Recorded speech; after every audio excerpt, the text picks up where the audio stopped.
ยังไงที่แบบเขาเคยไป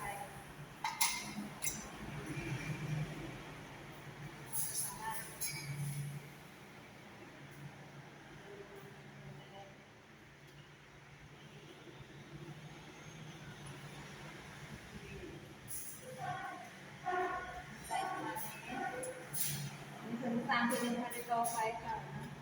ถ้าจะมีดีก่อนมันมีเจ็ดจะทำมีเจ็ดก็ต้องใช้เจ็ดแล้วอ่ะ